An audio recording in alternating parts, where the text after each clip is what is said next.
never beat the music. No, we just had. We got some pianos.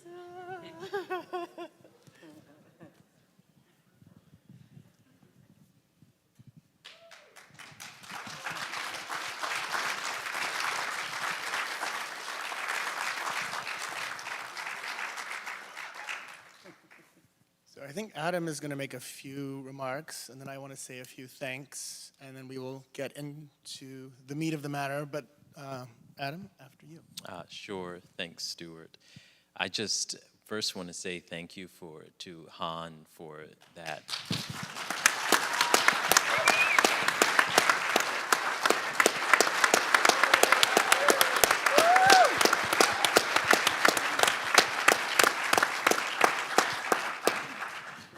His generosity is more than you all probably realize, because he didn't even realize he was a part of Who is Queen until he read about it in the New York Times.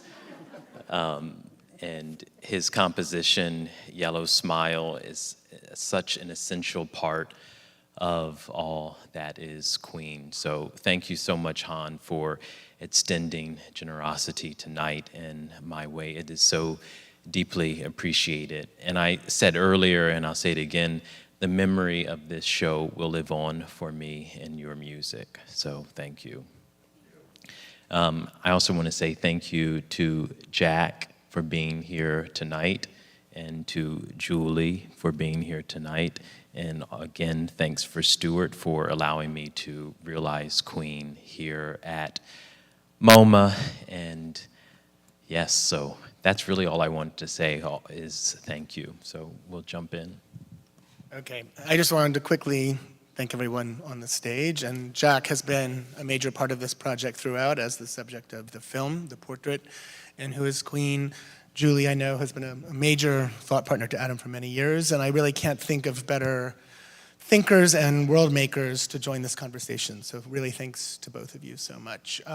Adam, this has literally been a decade in the making. It's really hard to imagine that tonight is the last night that the physical elements of this exhibition will come to a close, but I think it's really important to stress the many layers to this project will continue to reform themselves through the many conversations that have taken place, including the one tonight. But none of this could have taken place without a number of colleagues here at MoMA. And specifically for tonight's event, I would really like to thank the production team here, Lizzie Gorfain, Kate Shearer, Olivia, Ginny, Jesse, and the AV team, who've really worked heroically in the middle of this pandemic to pull off a live event. We're here together, IRL. It's really exciting. So thanks to all of them enormously. Thanks to all of you for being here. Thanks to Izzy Custodio, who's allowing the live stream, and welcome to those of you online who are joining us beyond this auditorium this evening. And I'd also finally like to thank Megan and Alec in Adam's studio, who've been also heroic throughout this long process of getting here tonight. But maybe just to kick off, I was so moved by Han's performance. Thank you again. But something about the degree to which the machine plays such a crucial role in that performance through these sorts of electronic filters. And I guess I was thinking of Julie's painting, which is actually upstairs in our collection galleries, which is specifically about the algorithm. It's called Invisible Sun. But Julie, you've spoken a bit about the mastery of the machine and how your work has sort of taken on that question of the systems and architectures within that machinery. And Adam has always talked about this project as a machine. And that goes back to writings in your earliest Black Dada Manifesto. So I just wanted to maybe start off thinking of Han's gorgeous piece and the sort of palimpsest of many gestures and voices and layers that we just listened to just resonates so strongly with Who is Queen, and much of the thinking that you've all been doing. So I just wonder if we could maybe just start with this question of the machine. Well, that's probably a good place to start. And when I was watching Han, I kept thinking of it was almost like watching someone paint, but it was without sort of paint. It was a different kind of material, and it was a different kind of matter moving across a temporal surface instead of, say, the surface of the canvas or the surface of paper or whatever. It was this different kind of reality and this different kind of architecture emerged through the sound, through the music. And that's also something that happens in Queen when you step into the space of the piece. And I have always thought of Queen as a kind of a beautiful machine that transforms and seeks to create form while it rethinks and reimagines what form itself is. And on one level, Queen is composed of these very tangible elements, these very tangible components that are immediately recognizable: painting, sculpture, sound, video. But on the other hand, I think what I am reaching for is a way of kind of rethinking what the exhibition can be in relationship to a kind of the invisible and impossible but yet beautiful architecture of a kind of a conceptual and theoretical machine. And at one point you also, and I guess this also brings Han into play a little bit, we talked a lot about this as a machine or a system that metabolized a lot of elements. And one crucial part of it is a sound collage. And so I think it would be really interesting to hear a little bit more about how your initial sort of thinking around it, the research that went into it, and then the final outcome, which has continued to sort of regenerate as the podcast series and other aspects of the show have progressed.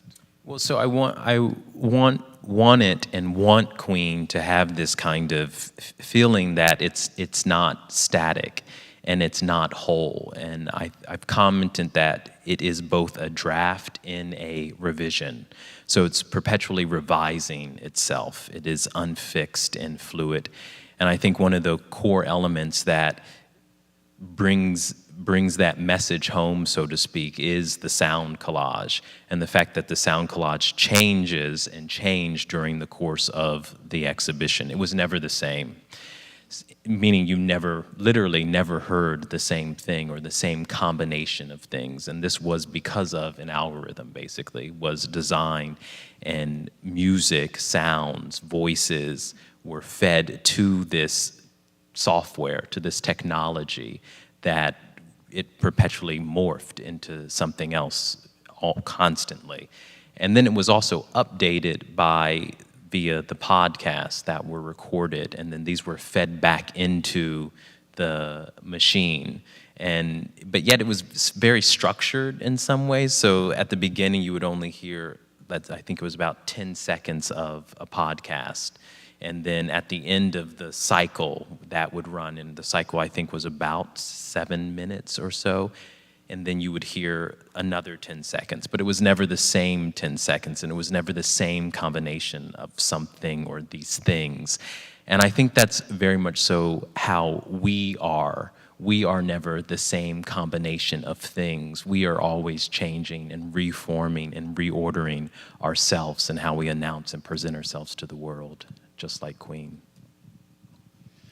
Yeah, and I think just in terms of the algorithm and thinking through kind of even ideas of who one is right now, we are constantly kind of what you described as kind of renegotiating, constantly rewriting, and use this word, not mediate, but used a different word when you were asking the question. Metabolize? Yeah, metabolize. We're constantly kind of metabolizing through the constructs of who we are. And one of the things that I was thinking a lot about in the performance tonight was the kind of the blurry edges, the kind of staticky edges in that space of this almost like the opposite of silence in a way, but their reverberation of that through this kind of the haziness of that negotiation. And I think especially right now through this kind of hyper-mediated realities we live in, where everybody's reality is so kind of in opposition or diametrically opposed to the one next to you.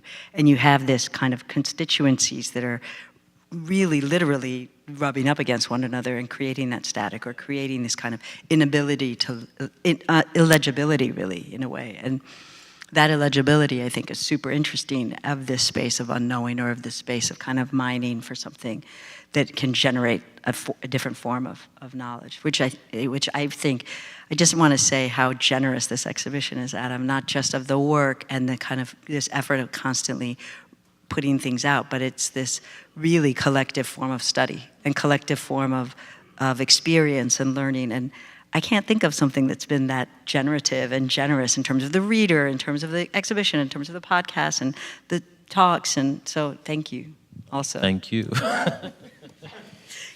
Yeah, I was asking Han before the performance, about the relationship to Adam's work. And, he wasn't sure, but I think when we listened to that performance, we could see all of these connections.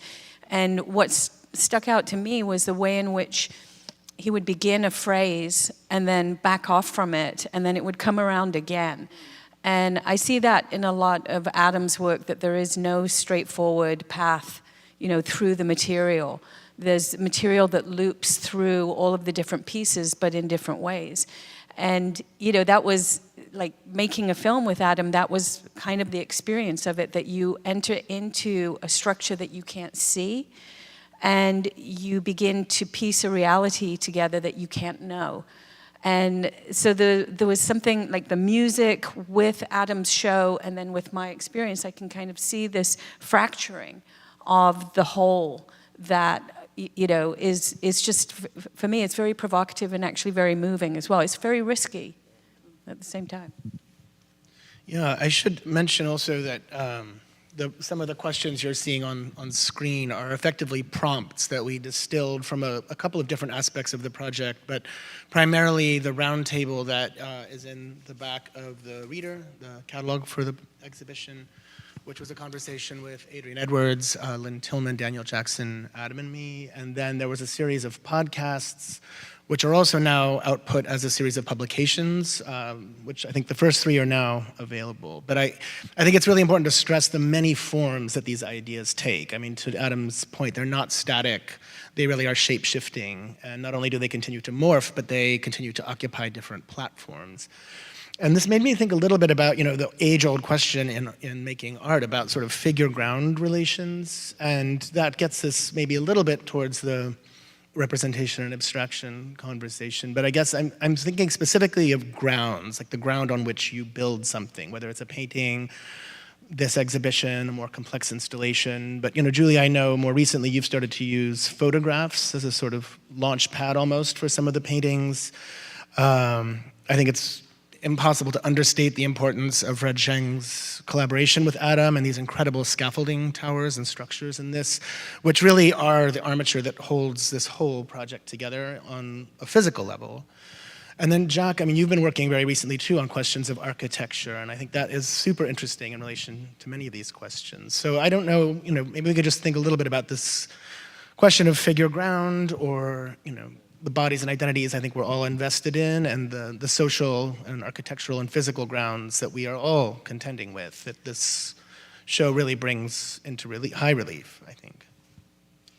And also the machine as part of that. Like the machine, like a lot of when we think around the machine, there's the sense of the kind of totalitarianness of like some kind of infrastructure, whether that be political, like really political, like a political structure, even if it's in words, but this sense of a certain kind of social political structure, and that somehow there's this effort of responding against the machine, or like becoming some kind of contagion, or some kind of stratagem inside, like to be some kind of contagion, or kind of mess up the gears, dirty the machine in a way. And there's something really interesting to think about that also with figure ground relationships, in terms of like, I think for me, there's always this effort to try to put some form of sociality in the ground, so that there is not this kind of space of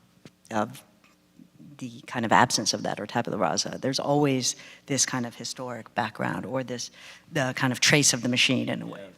Yeah, I wonder what emerges when you're against, right? So if you're against the machine, this is a kind of position, this is a kind of ground. So what emerges in that that effort or the vocabulary of being against, or the physicality of being against something, against the ground. But you can also be against, or you are against, and you're also within. So you're also kind of, consumed by the thing you're against, And that, I think that's an interesting thing to think about. And also that there are many grounds. So if you think about, so it's like figure ground, but it's really figures grounds, And I think something that I really started to talk about in relationship to Queen was the compositional logic of we. And we as a kind of compositional logic, or again, a kind of technology, the technology of we.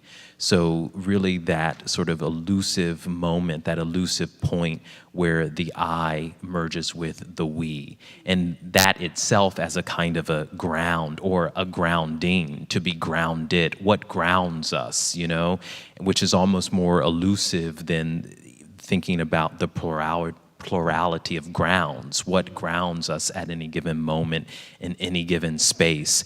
And that's to think about the architecture that announces itself within the space of, let's say, your paintings or your writing as these kinds of different grounds, these different pluralities. But then Queen has this kind of grid, right? This kind of rigid grounding on the one hand that, Fred beautifully, designed against and within something, right? Kind of against the logic of the grid, but also within it at the same time. Yeah, I mean, the figure ground relationship is, it's so vexed in a way in relationship to queer art, because there's an expectation that queer art will offer a figure. And, there's just so much, particularly gay male art, that is built around the figure, and that then just sort of confirms one version of queerness.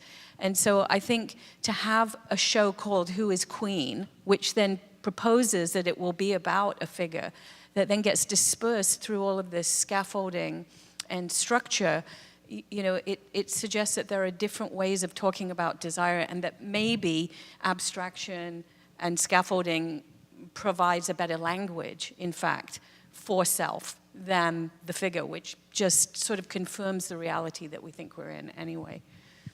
But, one thing, Stuart, I did want to say about architecture. I was thinking about Adam's work this weekend when I was reading some material on Beverly Buchanan. You probably, know her work really well. And she was a black, I say lesbian, but she didn't use that word about herself, artist in the 1970s in New York, and she used to go to demolition sites and grab pieces of material. And I had this quote from her where somebody had asked her, well, why do you want these pieces from demolished buildings? And she said, when a structure comes down, you can see something in the demolition that could never have been seen when the building was standing, first of all. And that gives access to a different code of representation altogether. And that, I've just really been thinking, like the fact that like a building falling away or shearing away could reveal a different coded space that you could not make, right? That you can only see after this collapse has happened. And I thought that that's, in an abstract way, that's some of what you do. You pull down certain kinds of structures that have determined, say, how you see a person. And then in the demolition, some other sign system emerges. So I was thinking about your work alongside of that. I wonder if Queen is a kind of collapse, or a kind of exhaustion. A kind of being exhausted with sort of the limits and the frames of representation, but also abstraction, and a real desire, so to speak, to kind of pervert and redirect, these vocabularies, these potentialities, When I was doing a talk with someone, they used this phrase, which I thought was so relevant, and it was so simple, but the chaos of hope. I was watching the last screening of The Portrait of Jack this evening, and at one point I was sort of standing on the back side, although I think we should maybe stress that there is no front or back necessarily, but and kind of looking through the scaffold at the screen, and it was particularly that sequence when you're cycling through Wall Street, and you see, like especially from that vantage point, you would see this conflation of the pillars of these like bank buildings and stock exchanges while Jack is riding, and so much of the film really is about passages through space. So not treating the ground as something rigid, but something you can traverse and cross and change. And you're talking about you believe in anarchism, you believe in burning it down, while these rigid edifices are sort of gliding by, and seeing it through the scaffold was really powerful. So I think, again, the sort of palimpsest that exists in the work sort of refutes this idea that the ground is stable, and it just keeps shifting. Or even that the self is something that you can approach and know and then represent, and someone else will know it. I mean, that also disappears. It's a slow reveal. The film, it was, it's more like, this is who this person is, but I haven't told you much about them. And so that is an unbuilding. It's an unbuilding of all the ways in which you see something, usually, and you take away the supports, and then something else emerges. But I love that thought Go ahead. I just love that thought of unbuilding or like this kind of excavating or this kind of collapse and excavating the collapse in order to like build a different sense of code or different coda.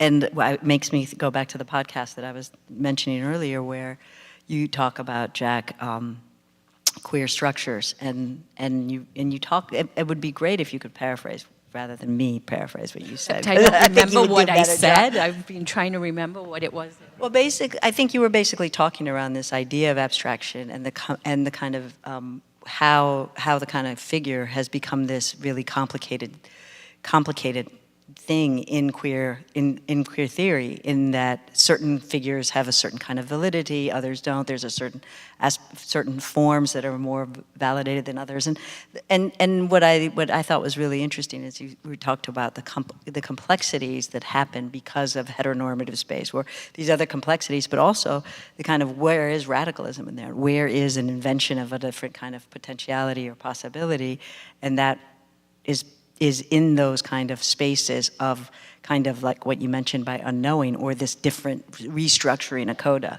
which I see happen so fluently in my children. Like they are so easily able to rethink code, scope, space. Like it's a very different understanding of how fluid things are. But I think again that comes from being in the hyper-mediated reality where they're constantly renegotiating a certain sense of self in that machine. But also the way in which we can only read work as queer as long as it presents a figure that is legible. And then, thinking about your work, Julie, you see this sort of exploded, fragmented map or map-like structure. And it's kind of like, well, what's queer about that? Well, what isn't? It's just it's so insane that we need a naked male body in order to think that we're in some sort of queer mode of representation. So the question is, what is queer about representation? Not where is the queer in the representation? And I feel like that resonates across both of your work. That's a subtle, perhaps sounds as though it is a subtle distinction, right? What is queer about representation? And, one of the reasons why I thought to invite you tonight, Jack, and outside, well, this is very strange, right? Because we're like sitting here talking about this piece that you're in and you helped to make, so you're kind of like coded into the piece, it's almost like you're right, which is very right. Hardwired in. It's kind of straight, you're kind of refracted in all of these different spaces, and then you're also now commenting on it. So you're kind of in my position, right? Which is Yeah. such a strange one. It's a very queer one, right? But the queerness, and we said this in our conversation that we had originally, is the relation that we built in 3 days. And that's what the film is to me, and it's what you kept telling me. I kept saying, oh, I'm not sure if I did this piece of the exercise right. These words I gave you, they were kind of negative. And you're like, oh, then it's not about the words. It's about you and me, and it was so astonishing. I just want people to know how sort of life-changing it is to be seen in this particular way. Not to be seen as like a scholar or somebody who the camera likes, because that's not the case, but to be seen in some kind of complex way that does then upload me into the system of the show, not as this person, but as a function or an algorithm. When you were talking about Julie's work a second ago, I remember, I think Julia Bryant Wilson reviewed the show when it was at LACMA, and she used this phrase, it's a beautiful review, but she used this phrase, queering the mark, that you always queer the mark. And I guess getting to your point about, what makes those paintings queer, and I guess what makes the sort of the gestural mark in both of your projects queer is a really interesting question to me. And not only the mark itself, but the constant repetition of those marks and the degree to which they do build alternative systems. And I don't know, there's a larger question there that goes back to this question of queering the mark, but also, and this is a really crass generalization, but I think for a long time, if you saw a publication on queer art, usually it was about homoeroticism, and usually it was the male body.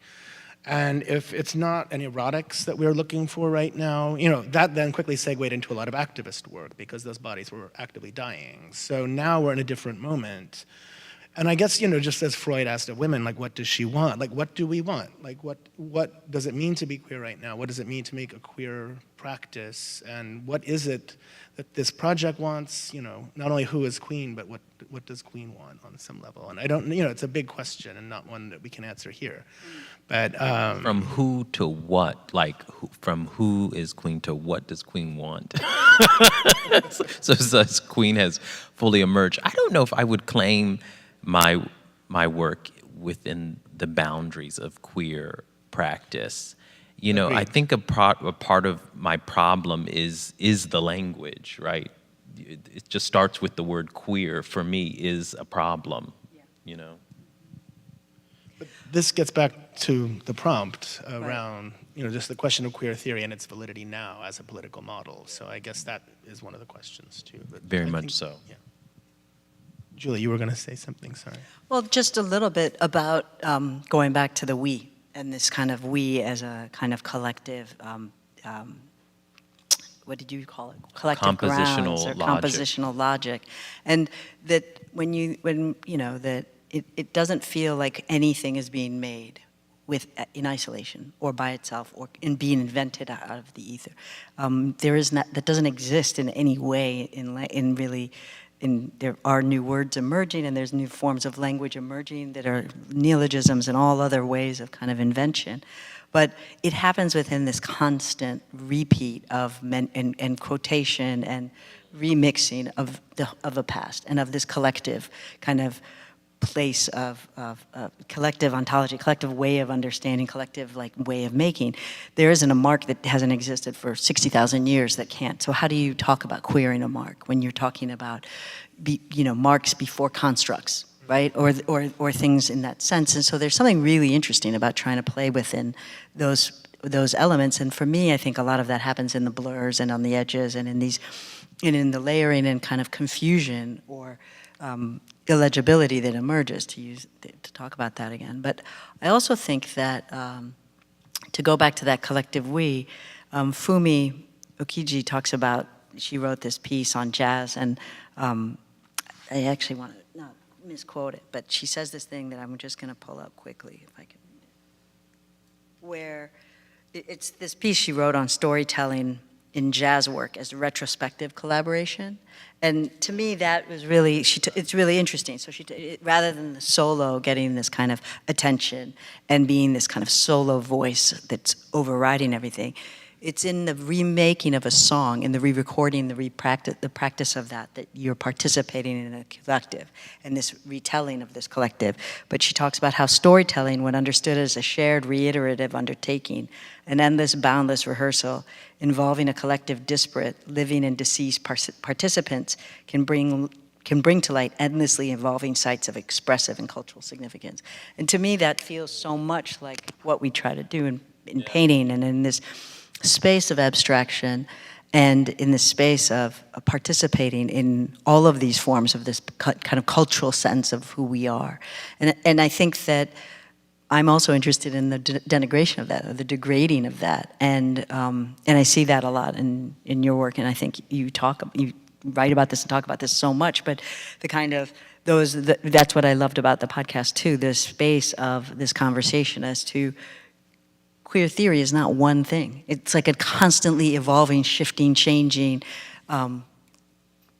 program, as is, and criticality, as is any other kinds of ideas of theory. And I think that it's when you're participating in identities that aren't one or another, but they're constantly in flux, then you're renegotiating what you can be. And I think you see this desire for Black artists especially to have to take a particular perspective, to have to take a particular kind of identity. We do this in music all the time. I just came from Houston and listening to Tyshawn Sorey, and the frustration with being referred to as a drummer or a jazz drummer rather than a percussionist and a musician and a composer.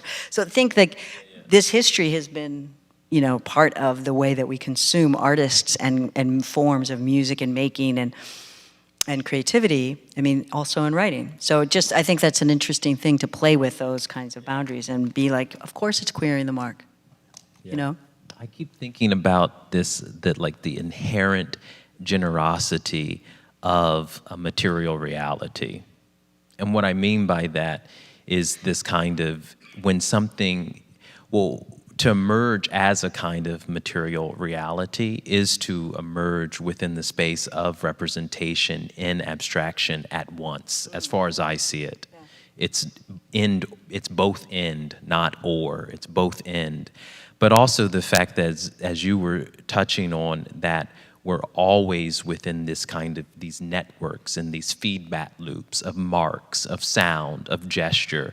We're never emerging alone, we're never the solo mark or the solo gesture. It's always a chorus, even when it comes from your hand allows, let's say, 1,000 years of history to emerge just in one stroke, which is kind of wild and baffling. And then you're kind of putting this composition together. One puts this composition together in your paintings and my paintings and in your writing, where all these histories collide and emerge, and this kind of music, this kind of oral quality emerges, and you not only see it, but you also hear it. Which, for me, is really just to say that you feel it deeply. You feel these histories deeply. You feel this we as a logic, as a kind of chaos theory, as a kind of compositional reality. It's right there in front of you. It's kind of this site of engagement, a site of engagement.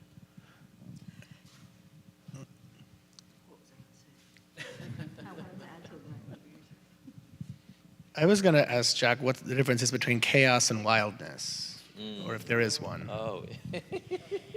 Wildness is more of a cultural logic, really, that is sort of produced in a colonial context for everything that has not fallen under the sway of the colonial, which could be a bad thing, right, if you're part of a civilizing force, but can also be a form of fugitivity if you are in an anti-colonial mode. But chaos is seems to me is more of a kind of structural condition of things that we choose to ignore because we're so committed to order, but that under certain circumstances, often aesthetically speaking, we can suddenly see the chaos or hear the chaos. I mean, what, you know, Han's performance might sound chaotic, for example, to somebody who's used to, you know, just going and hearing, you know, sort of harmonic compositions. So I think, but at the same time, chaos is a physical structure, and it is right beneath the surface of most processes of everyday life. It's just that we believe in something called order, you know, so it's always sort of pushed back. But I think I wanted to ask Adam a little bit about the white-black alphabet that you use, you know, I mean, because I think that goes back to both figuring ground, but also about blackness having to emerge only against the backdrop of whiteness. And maybe it would be worth talking about, you know, for example, we are not, the sort of the refusal of this idea that blackness is something seen always through whiteness. And I feel like a lot of your paintings are trying to create for us a different framework within which to see blackness. Well, I mean, I think of blackness as a kind of a all-encompassing and encompassed position. If I just think of it as a color, or even as a kind of theoretical disposition or position, it's a kind of everythingness. It's kind of a compression. It's a kind of a space under pressure.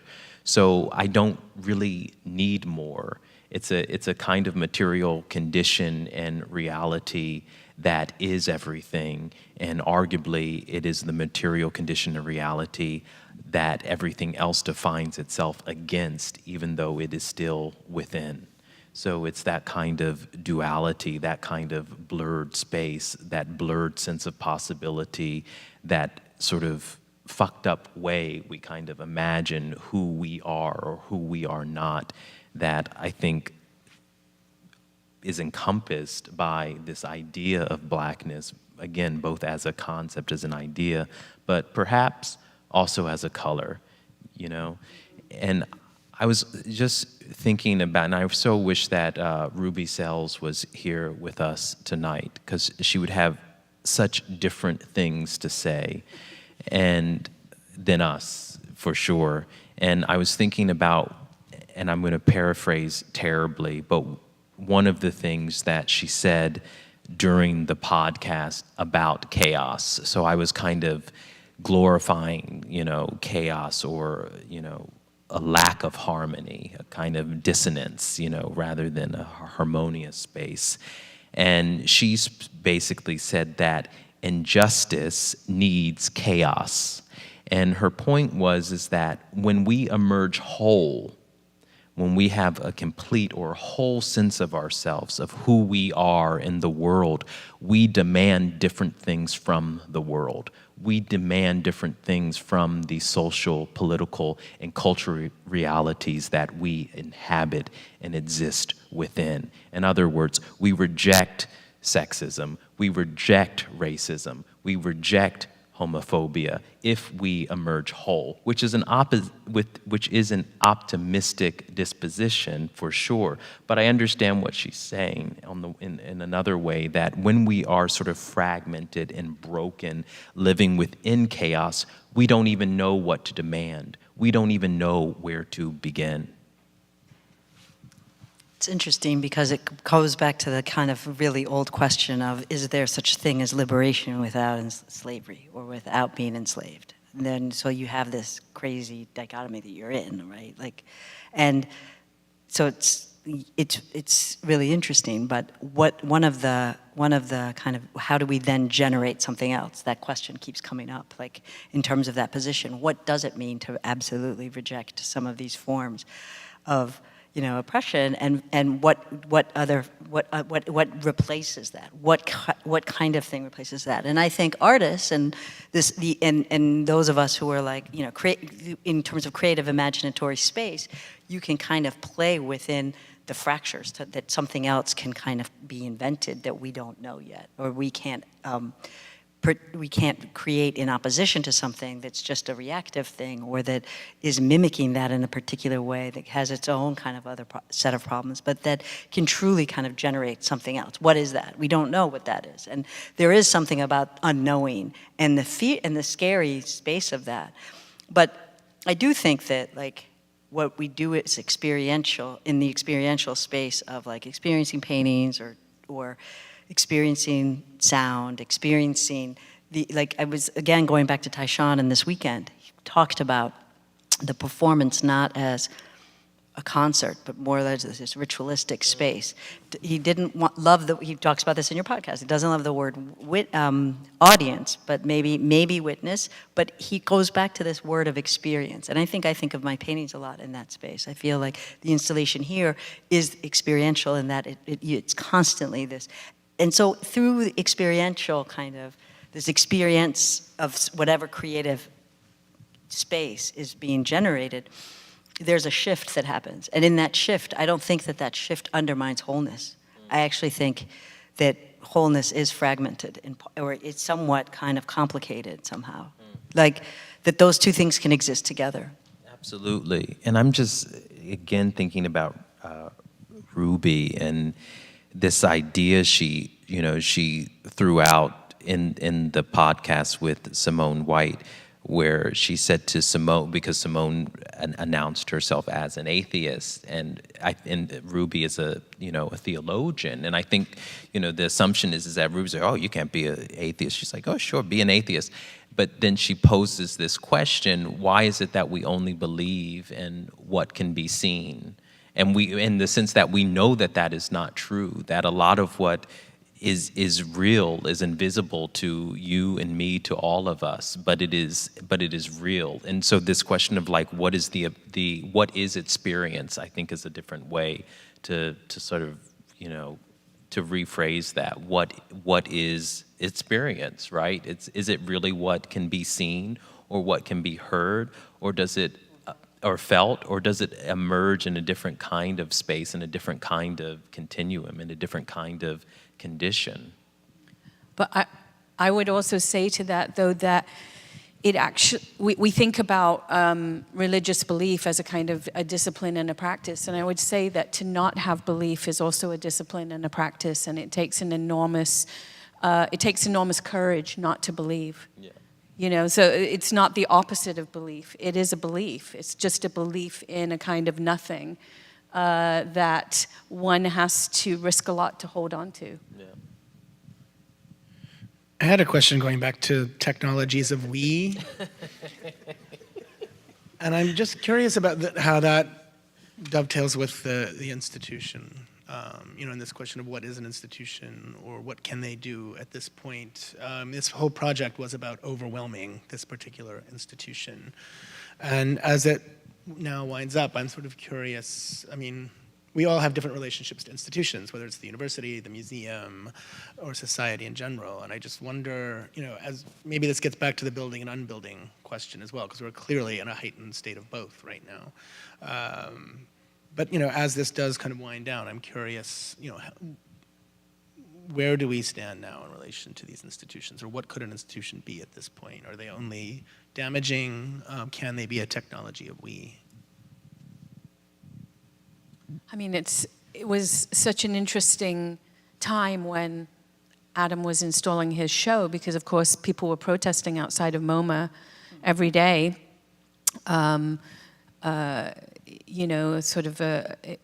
Those protests were very meaningful too. And I think there's just a kind of, people are at a certain limit with thinking that institutions that should be about fostering creative energy would be funded by, all kinds of entities that are moving in exactly the opposite direction of the art that the museum contains.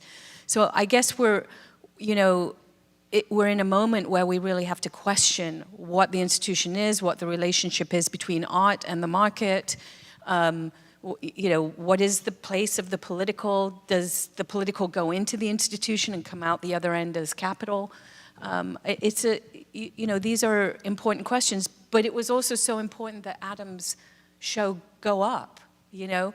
And as Julie said a moment ago, sometimes two very opposite things can coexist and need to coexist at the same time in contradiction. So I think, you know, we can't just sit comfortably and critique whatever institutions we're not a part of, because we're all implicated, all of us. But at the same time, I wonder if we do have an imaginary about a different kind of institutional practice that doesn't only gear towards capital, that isn't so dependent upon dirty money, you know, and that produces different conceptions of art.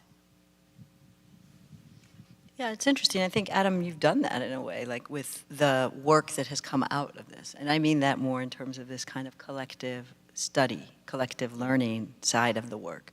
These kind of constant questions, bringing people together to negotiate these questions, and those questions then generate other questions to whatever audience is there.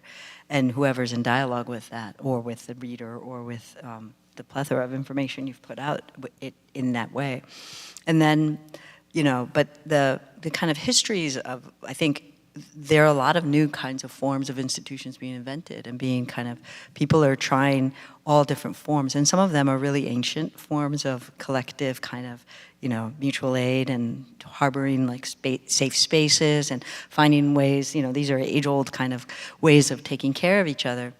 But then you have these kind of spaces of really intentional different forms of study. And I think in the end, that's what it comes down to. Like the history and mission of an institution like MoMA, the emergence of that was at such a different world order, such a different, you know, trajectory. I mean, and I think that trajectory seems naive to anybody coming up right now. Like, and I'm not saying MoMA itself, but I'm saying that desire of the 20th century. And I think that, or the, you know, what it seemed like from the colonial especially, but then also from the decolonial at that time and the kind of post-colonial.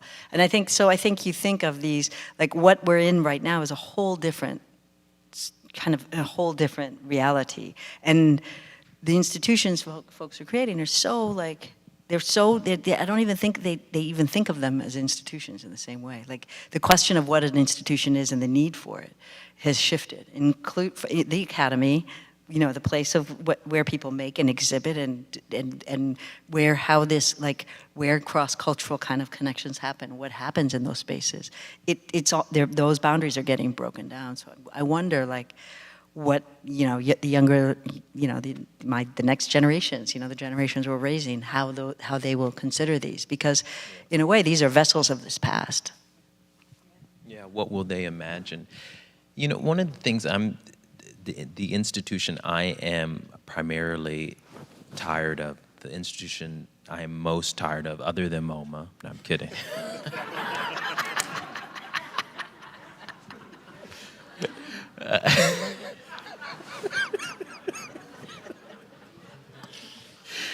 is the institution of being.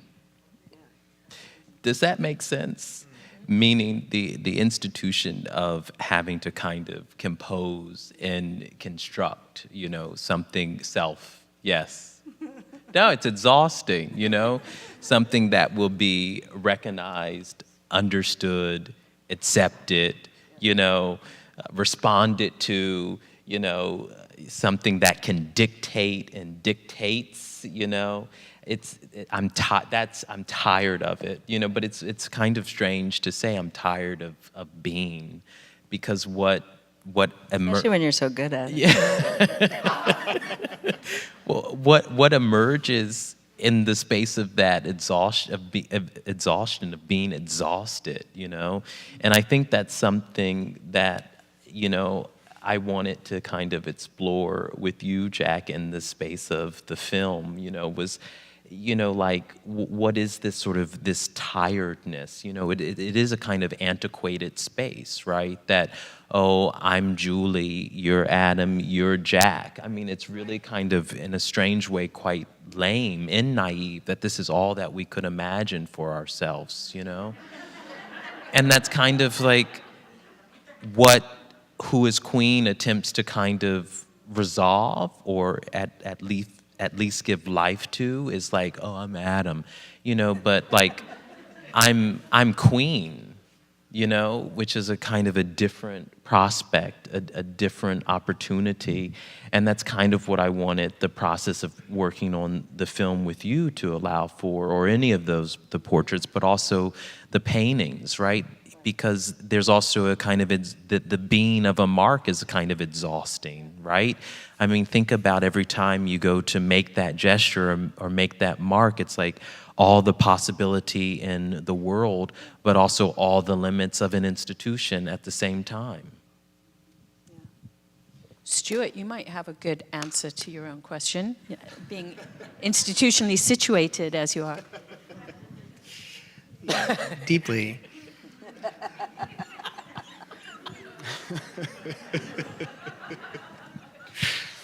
No, but it gets back to this question of technology. I mean, I think it's a really useful word. Technologies are faulty, they fail, but they still are useful, and they help get us where we want to go some of the time, and not all of the time. But I think at least believing in the possibility of a technology of we in a largely individualistic society is something, I find important to invest in that premise. And so, the extent to which there are civic institutions and private institutions, but, rather than just accumulate things, and this is what I think I've learned most from this project, is that it's not about accumulation. What accumulates is, again, constantly changing. It's not linear. And so, it's the same with your paintings. They are accumulations of marks and patterns. And I guess, ultimately it is about patterns. It's creating systems and patterns where all the individual components can constantly be realigned, rephrased, broken down, start over again. And we need a platform. Again, it gets back to the ground. We need a ground on which to do that. And if we don't have institutions, there's no ground to do that. And so you can burn them down or you can build them back up. But I think we need them. So we need to wrap up. But if there are questions, there was an email address on the screen, and we might have some from the online audience as well. And if not, we can maybe ask one or two I questions. wanted to, I want to read what I read in the founders room. That would be a beautiful way to end this. And I hate reading off cell phones, but I can't, it's the only technology I have in this moment.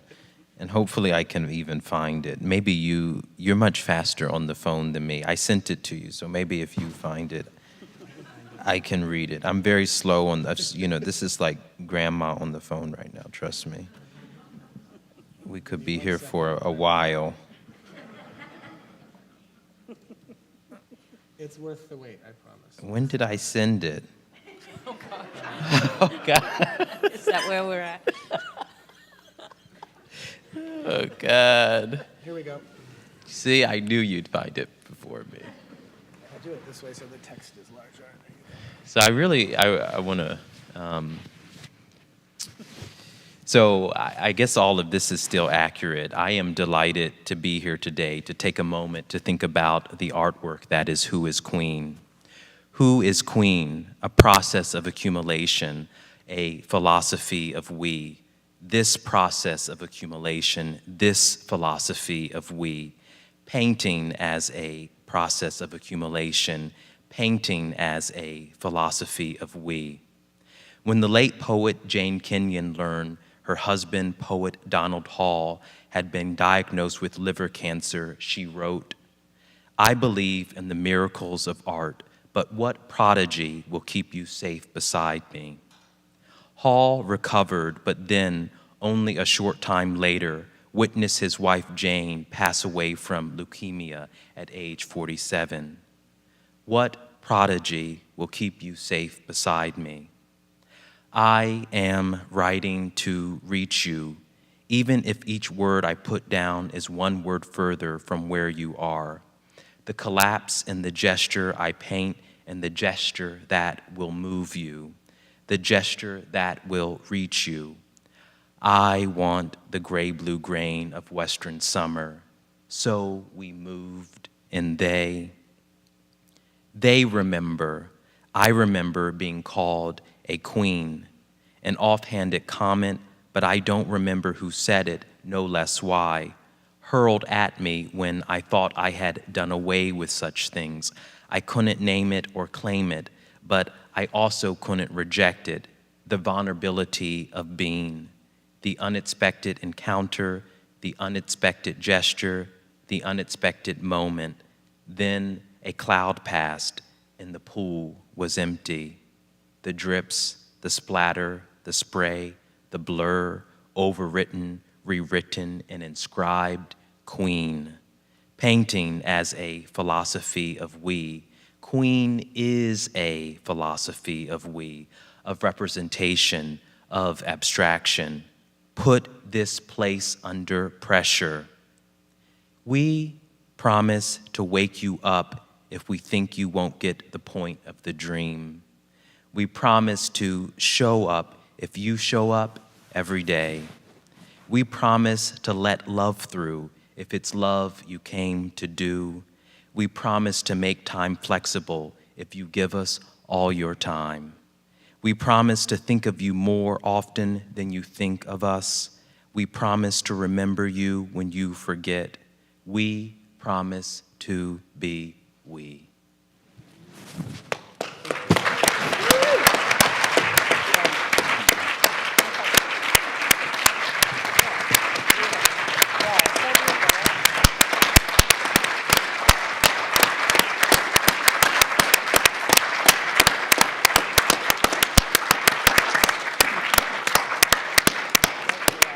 Thank you. And one last thank you to G. Wesley, the curatorial assistant without whom this would not have happened, and I neglected to mention him earlier.